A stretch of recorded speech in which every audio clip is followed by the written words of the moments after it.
Hi viewers, welcome to స్వదేశీ kitchen. ఈరోజైతే మనం ఒక మంచి సింపుల్ రెసిపీ గవ్వలు ఎలా తయారు చేసుకోవాలో ఇంట్లోనే చూసేద్దాం రండి.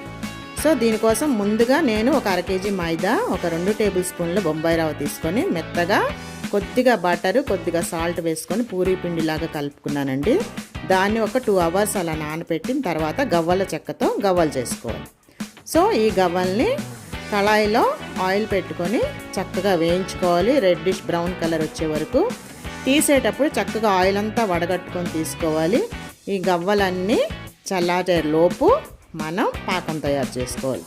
ఎలా చేసుకోవాలంటే నేను 1/2 kg పిండికి ఒక 400 grams షుగర్ తీసుకున్నానండి. దాన్ని బాగా తీగపాకం వచ్చేదాకా మరగపెట్టుకొని తీగపాకం వచ్చినప్పుడు ఆఫ్ చేసేసి దానిలో మనం చల్లార్చి పెట్టుకున్న గవ్వలన్నీ వేసుకొని బాగా పాకం అంతా కలిసేటట్టు తిప్పుకోవాలి. ఇప్పుడు ఈ గవ్వలన్నిటినీ బాగా చక్కగా చల్లార్చుకుంటే పాకం అంతా గవ్వలు పీల్చుకొని ఎంతో టేస్టీగా తయారవుతాయండి.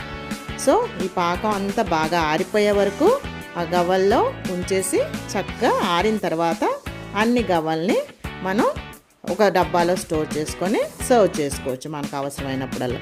సో ఎంతో కమ్మని ఎంతో రుచికరమైన గవ్వల్ని మనం ఇంట్లోనే చాలా ఈజీగా ఇలా తయారు చేసుకోవచ్చు. సో మీరందరూ కూడా ఈ రెసిపీ ట్రై చేస్తారని ఆశిస్తున్నాను friends. Okay, so see you in the next video. చూడండి మన కమ్మని గవ్వలు ఎంత కలర్ఫుల్గా ఎంత టేస్టీగా ఉన్నాయో మీరు కూడా ఒకసారి ట్రై చేయండి. Okay friends, see you, bye.